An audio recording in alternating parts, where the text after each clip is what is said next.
Ladies and gentlemen, esteemed guests, and anyone who accidentally wandered in or clicked on this video thinking this was a cooking class. Today, I want to dive into something deeply important, something that might just change the way we look at the world. And that is the worldviews of Indigenous people. And I'm not talking about one worldview here. No. This is more like a grand buffet of wisdom. Picture it, a never-ending potluck where the community comes together and brings a dish from their own culture. Except instead of a casserole, it's deep knowledge, connection to the earth, storytelling, and a little sprinkle of humor. And trust me, if you ever get an invite to one of those potlucks, don't hesitate.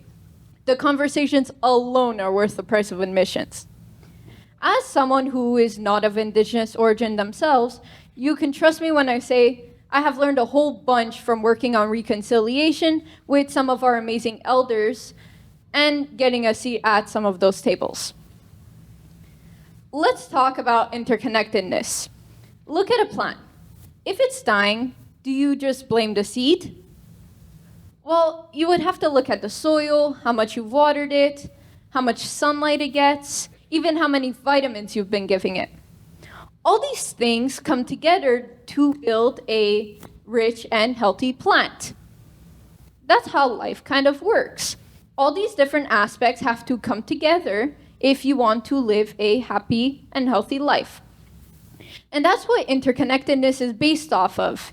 It's the idea that everything is connected. Humans, animals, plants, even the rocks beneath our feet. It's like a cosmic web where we're all tied together. Now, I know some of us are still struggling to connect with our houseplants. Fern, I swear I'm trying. Please just show me that you appreciate the sunlight. Meanwhile, Indigenous folks are out there talking to trees like they're the best therapists in the world. Thank you, oak tree, for your advice on patience and for listening to me vent about my parking situation. But in all seriousness, this idea of interconnectedness challenges the individualistic mindset that's so common today.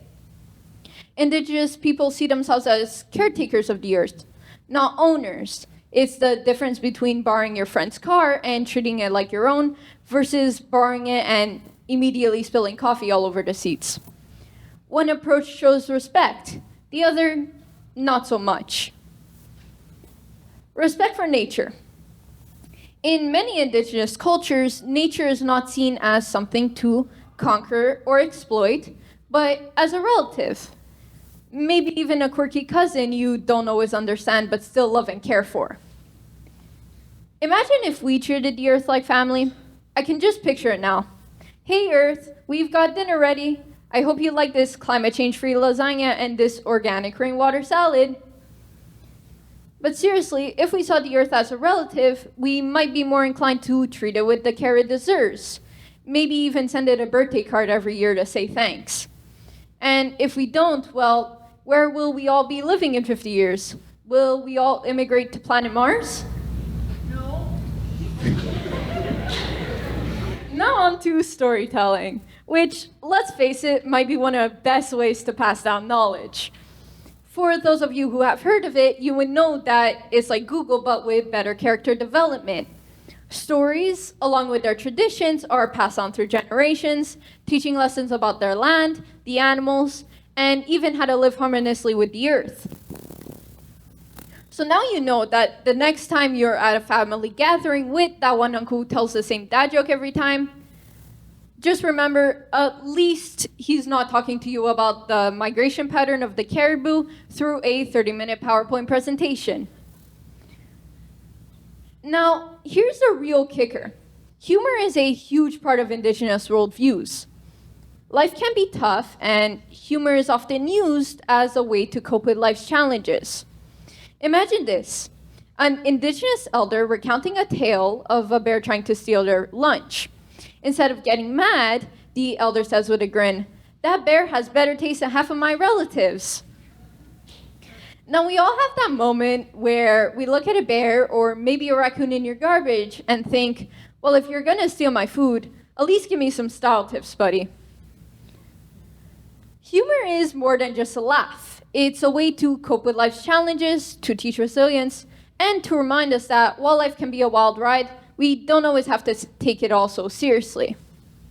And you've got to admire that. While some folks are out here living life way too seriously, Indigenous comedians are out there saying, if we can't laugh at the absurdity of our situation, then what's the point?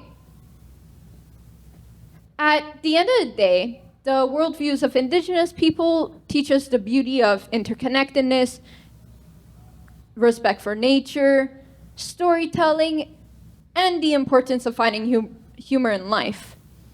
The First Nations, Inuit, and Métis have taught us that by using these methods, the way we view the world and treat it will most definitely change. So the next time you feel a little lost or overwhelmed, just remember the wisdom passed on through generations. Maybe even stop and talk to a tree to see if it has any sage advice on handling your email inbox. And hey, if you start talking to your plants, don't be surprised if they ask for better soil. Apparently, they've got higher standards than we do. Thank you, everyone.